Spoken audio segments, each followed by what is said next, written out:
Head constable ASHA Mary. మైకులు తీసుకురండి అమ్మా. సుమా గారికి హ్యాండ్ ఎక్స్టెండెడ్గానే మైక్ ఉంటుందని ఎక్స్పెక్ట్ చేశాను, అలాగే వచ్చేసారు ఈరోజు. అది కాదు, సినిమాలో మీరు ఒక కేసు సాల్వ్ చేయబోతున్నారని అర్థమవుతోంది. మీరు ఇంటర్వ్యూ రూపంలోనే ఎన్నో ఇంట్రాగేషన్లు కూడా చేసేసారు గతంలో. ఇప్పుడు మన టీం మొత్తం ఇక్కడే ఉన్నారు కదా ఆశా మేరీ మేడం, మీరు ఒకవేళ ఎవరినైనా ఇంట్రాగేషన్ చేయాలంటే ఎవరిని చేస్తారు? నేను interrogation? Yes, from the team of ప్రేమంటే. నేను ఇంట్రాగేషన్ చేయాలంటే జాన్వి గారిని చేస్తాను. జాన్వి గారు మిమ్మల్ని ఆశా మేరీ మేడం ఇంట్రాగేట్ చేయాలని అనుకుంటున్నారు, ఏమని అడగాలనుకుంటున్నారు? నెక్స్ట్ ఈవెన్ హీరోయిన్గా పెట్టి సినిమా తీయాలంట. ఎస్, జాన్వి గారు మీరు ప్రొడ్యూసర్గానే ఎందుకు ఆగిపోతున్నారు, మీరు హీరోయిన్ ఎందుకు అవ్వకూడదు? మ్యామ్ అది టఫ్ క్వశ్చన్. మీరు హీరోయిన్ ఉన్నారు కదా ఇప్పుడు, నేను స్పేస్ లేదండి. తెలియలేదు, ఆనంది అనుకున్నాను నేను. ఆమె ఉన్నారు, మీరు నాకు స్పేసే లేదు.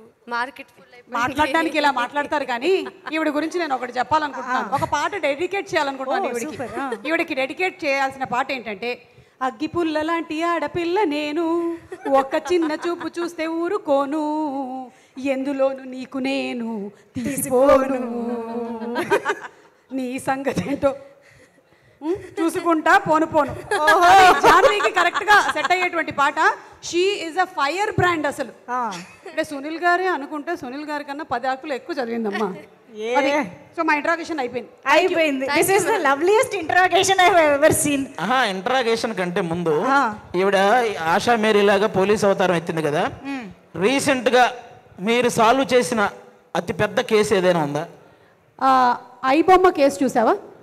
ఐబొమ్మ కేసు ఏంటి అది మీరా పట్టుకుంది? అది సజ్జనార్ గారు, సివి ఆనంద్ గారు వాళ్ళు కదా పట్టుకున్నారు. నేను చూశాను అన్నాను, పట్టుకున్నావు అని చెప్పాను, పట్టుకున్నానని చెప్పాను. మీరు సాల్వ్ చేసింది చెప్పండి. పొడిచే కేసు ఒకటి సాల్వ్ చేశాను. ఏంటి కత్తితో పొడిచిన కేసు సాల్వ్ చేశారా? పెన్సిల్తో పొడిచినటువంటి కేసు ఒకటి. 6వ తరగతి పిల్లోడు పక్కన ఉండేవాడిని పెన్సిల్తో పొడిచాడు. మీరేం చేశారు మరి? వాళ్ళిద్దరిని పక్కకు పిలిచి అలా పొడుచుకోకూడదురా అని చెప్పా. ఇది కేసా? ఇది కేసే. సరే, సడన్ గా మీ అకౌంట్ లో నుంచి 1,00,000 రూపాయలు కట్ అయినాయి అనుకో, ఆ కేసు ఎలా సాల్వ్ చేస్తారు? ఇది చాలా ఈజీ. తీసేసిన మా ఆయనకు ఫోన్ చేసి తిరిగి వేసేయమని చెప్తాను, ఆయనే కదా తీస్తాడు నా అకౌంట్ లో. ఇదిగో ఇలా కేసులు ఉంటాయి. ఇవిడి మీరు మీ కేసు స్టార్ట్ చేయండి. కాదు, అసలు కేసు సాల్వ్ చేయాలంటే ఎలాంటి లక్షణాలు కావాలి? ఫస్ట్ ఆఫ్ ఆల్ మాట్లాడే లక్షణం కావాలి. కరోనా లక్షణాలు తప్ప ఏ లక్షణాలైనా ఉండొచ్చు. అంటే కేసు సాల్వింగ్ స్కిల్స్ ఉండాలి కదండి. మీరేమో మాట్లాడితే డివోర్స్ అంటున్నారు. ఫస్ట్ మనకి సుపీరియర్ గా సంపత్ లాంటి ఆఫీసర్ ఉండకూడదు, అంటే వెన్నెల కిషోర్ అలాంటి వాళ్ళు ఉంటే మనల్ని తొక్కేస్తారు. ఎస్, ఇవాళ రాలేదు ఆయన. అవును, ఆయన రాలేదు. కనీసం నన్ను ఎక్కడైనా మాట్లాడనిచ్చాడు. కాదు, మీరు ఎలాగో మన వెన్నెల కిషోర్ గారి గురించి మాట్లాడారు కాబట్టి అసలు ఆయన ఎక్కడున్నారో ఏం చేస్తున్నారో ఒక లుక్ వేద్దామా? ఆయన ఏదో మాకు చెప్పాలనుకుంటున్నారంట.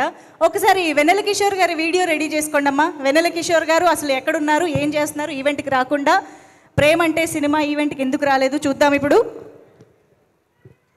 Can we have the video please? అలా వీడియోలు ప్లే అవునప్పుడు ఏం చేయాలి? ఎక్కడికి వెళ్ళి ఏమైంది ఈరోజు మీరు రాంప్రసాద్ గారు కలిసి ఎందుకు రాలేదు? రాంప్రసాద్ దుబాయ్లో మన సినిమా ప్రమోషన్ చేస్తున్నాడు. ఎస్, బుర్జ్ ఖలీఫా మీద ప్రేమంటే అనేది వేయించడానికని వెళ్ళాడు. ఏమైందంట? అది ఆ ప్రేమంటే బుర్జ్ ఖలీఫా మీద వచ్చేసరికి అది జనవరి వచ్చేస్తా. లేదు, నిజంగానే ఉంది. మీకు వీడియో ప్లే చేస్తాను తర్వాత. ముందైతే ఈ వీడియో ప్లే చేయండి. నిజమా? ఓకే, సరే, రెడీ అయితే ప్లే చేసేయండి వీడియో, మేము చూసేస్తాం. ఎందుకు 3 రోజుల నుంచి ఎక్కడ వీడియో ప్లే అవ్వట్లేదు?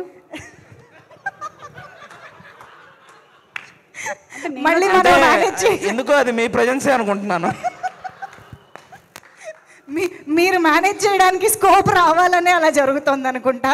ఇప్పుడు మీరు మా డైరెక్టర్ గారిని ప్రేమంటే అని ఏమైనా అడగాలని అనుకుంటున్నారా? అంటే మీకు ఆన్ సెట్ ఎప్పుడైనా ఆయన ప్రేమగా ఏమైనా చెప్పిన విషయాలు ఉన్నాయా? అసలు ఆయన మాక్సిమం ప్రేమగానే ఉంటారు, కానీ ఎవరైనా అటు నుంచి ఇటు ఇటు నుంచి అటు షార్ట్ మధ్యలో తిరిగినప్పుడు ఆయనలో ఉండేటువంటి ఇంకొక అపరిచితుడు బయటకు వస్తాడు. అది ఎలా మాట్లాడతాడు అనేది ఒకసారి ఆయన ఏబిసిడి లాంగ్వేజ్లో చెప్పాలని రిక్వెస్ట్ చేస్తున్నాను. నవనీత్, November 21 మన మూవీ రిలీజ్ అవుతుంది. ఇంకా వైరల్ కంటెంట్ ఏం మీరు ఆయన్ని ఏం అనకండి. ఈ రోజు ఇక్కడికి విరాట్ కోహ్లీ వచ్చినా కూడా అందరూ నవనీత అనేలాగా ఉన్నారు. అంతమందిని పెట్టాడు అక్కడ. ఎలా ఇప్పుడు నీకు షార్ట్ జరుగుతోంది, ఆ షార్ట్ మధ్యలో ఒకళ్ళు పాస్ అయిపోయారు సడన్గా వెనక నుంచి. అప్పుడు నవనీత్ ఎలా మాట్లాడతాడు? ఏ బాబు జరుగు. ఒక్క నిమిషం దర్శి, నవనీత్ ఏం చెప్తాడు అప్పుడు? డాష్ డాష్ డాష్ డాష్ జరుగు. అది కూడా కాదు, ఇంకా ఆనంది చెప్తుంది ఇప్పుడు. ఎలా చెప్తాడు ఆనంది, చెప్పు. Move move ABCDFGH move I say move అంతే. కానీ మిగిలిన టైంలో అంతా కూడా చాలా మంచి పిల్లోడు. నిజంగా ఇలాంటి ఒక అబ్బాయి ఈ భూప్రపంచం మీద ఉంటాడా అని మనకు అనిపిస్తోంది. ఇదంతా ఎందుకు చెప్తున్నానంటే వాళ్ళ అమ్మగారు ఉన్నారు వెనకాల. ఓ అందుకే నేను సడన్గా మార్చేశారు. వాళ్ళ అమ్మగారికి అర్థం కాలేదు, తమిళ్లో చెప్తాను. నవనీతోட అమ్మ ఎంగదా இருக்காங்க. వణకమ్మా.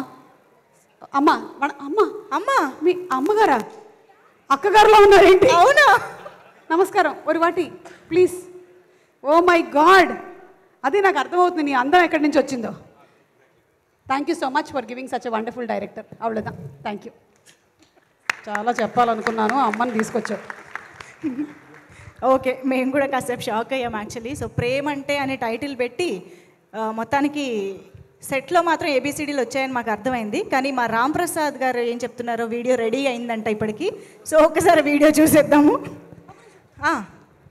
సో రామ్ ప్రసాద్ దుబాయ్లో ప్రమోషన్స్ చేస్తున్నాడు. అక్కడ ఉండే తెలుగు వాళ్ళందరినీ కలిసి ఇప్పుడు ఒకసారి మనకి వీడియో పంపిస్తాడు. ఒకసారి చెక్ చేసి వేయండి, పొరపాటు ఏదైనా పర్సనల్ వీడియో పెట్టాడు.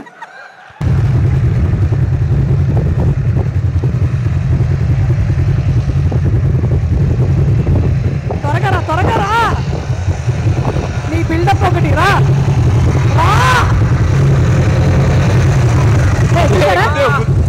సుమగారు, నేను ఇక్కడికి దుబాయ్ వచ్చాను మన ప్రేమ అంటే సినిమా ప్రమోషన్స్కి. కాకపోతే ఇక్కడ తెలుగు వాళ్ళు లేరు. అందరికి చెప్తాను, దుబాయ్లో ఉన్న తెలుగు వాళ్ళందరికీ ఈ నవంబర్ 21కి మన ప్రేమ అంటే మూవీ రిలీజ్ ఉంది. ఖచ్చితంగా చూడండి. సుమగారు, నేను ఈవెంట్కి వస్తాను, బయలుదేరాను. నేను మళ్ళీ కలుస్తాను. ఓకేనా? బాయ్. దీనికోసం మన టికెట్ వేసి దుబాయ్ పంపించింది. ఆ ఎడారిలో ఎవరికి ప్రమోట్ చేసినట్టు? ఏదో బుర్జ్ ఖలీఫా అది ఇది అన్నారు. అదే చెప్పి మేము జాన్వి గారితో టికెట్ వేయించి పంపించాము. సారీ జాన్వి గారు, sorry, he just went sand ఇసుక అమ్మడానికి వెళ్తున్నట్టున్నాడు. ఇడియట్ సినిమాలో అలీ గారు చేసిందేగా అదే అక్కడికి. ఆయన ఫుల్ థ్రిల్తో ఎంజాయ్ చేస్తున్నారు అక్కడ. మాకు అర్థమైపోయింది అక్కడ ఏం జరుగుతుందో. కాబట్టి ఇప్పుడు ప్రియదర్శి గారు, ఇప్పుడు ఇందాక మనం సినిమా గురించి మాట్లాడుకుంటున్నట్టుగా మీరు సినిమాలో మీరు చాయ్ స్పెషలిస్ట్, ఆవిడ బిర్యానీ స్పెషలిస్ట్, మాకు అర్థమైపోయింది. ఇప్పుడు మీ ఇంట్లో గొడవ వస్తే ఓవర్ చాయా ఓవర్ బిర్యానీయా, ఎక్కడ ఎలా సాల్వ్ అవుతుంది? ఫస్ట్ ఒక 10 సారీల తర్వాత డెఫినెట్లీ మంచి ఫుడ్ ఏదైనా. అంటే సారీలు మీ నుంచే వెళ్తాయని మాకు అర్థమైపోయింది. కాబట్టి సారీ ఎలా చెప్పాలని ఏమన్నా టిప్స్ ఇస్తే, ఇక్కడ చాలామంది మా మగ మహారాజులు ఉన్నారు, ఆణిముత్యాలు. అంటే ఇంటెన్సిటీ, బేసికలీ ఇంటెన్సిటీ కొంచెం లో ఉన్నప్పుడే సారీ చెప్పడం వల్ల ఇంటెన్సిటీ కొంచెం తగ్గించవచ్చు. ఓకే, అంటే సారీలో కూడా ఇంటెన్సిటీ ఉండాలా?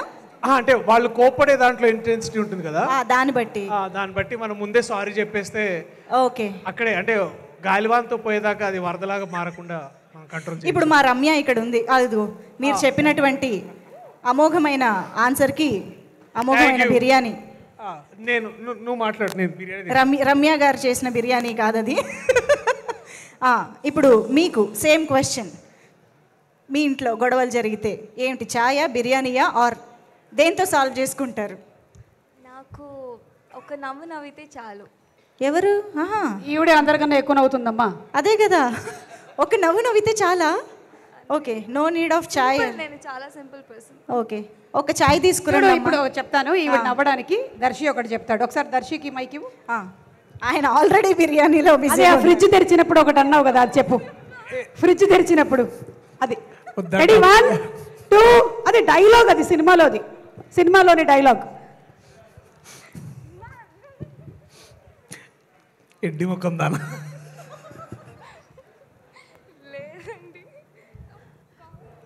తీసుకోమ్మా, నువ్వు ఛాయ్ గెలుచుకున్నావు, కంగ్రాచులేషన్స్.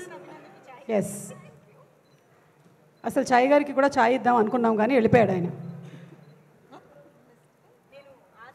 క్వశ్చన్ అడగాలి. అంటే చాలా మంది ఆది గారు బ్రేకప్ తర్వాత వెంటనే కట్ చేస్తే జిమ్ నుంచి ఫోటోలు పెడుతూ ఉంటారు చాలా మంది, ఎందుకంటారు? జిమ్ నుంచి ఎందుకు ఫోటోలు పెడతారంటే అసలు బ్రేకప్ అయిందే వేరే జిమ్ చేసి ఎవరితో అమ్మాయి లేచిపోవడం వల్ల. అంటే ఈడు కూడా అలా చేసి ఇంకొక అమ్మాయిని పడేద్దాం. ఓకే, ఇక్కడ మా మ్యూజిక్ డైరెక్టర్ ఈ ఆన్సర్కి గాను మనం ఒక అద్భుతమైన బిర్యానీ ప్రజెంట్ చేయండి అమ్మా మా ఆది గారికి. ఆయన స్పీచ్ వచ్చే వరకు ఆయన బిర్యానీని ఎంజాయ్ చేస్తూ ఉంటారు. అండ్ మా మ్యూజిక్ డైరెక్టర్ లియాన్ జేమ్స్ గారు ఇక్కడే ఉన్నారు. మీరు మా మ్యూజికల్గా చాలా మమ్మల్ని మెస్మరైజ్ చేస్తుంటారు, అదంతా మాకు తెలుసు. కాబట్టి ఇంట్లో కూడా ఓవర్ మ్యూజిక్ సాల్వ్ అవుతూ ఉంటాయా, ఇంకెలా సాల్వ్ అవుతాయని? ఎనీ గొడవలు, any problems? No problems. Only because no time for problems. Now Navneet fully sat with me with music, so no time for anything. No time for problems only. No time for problems only.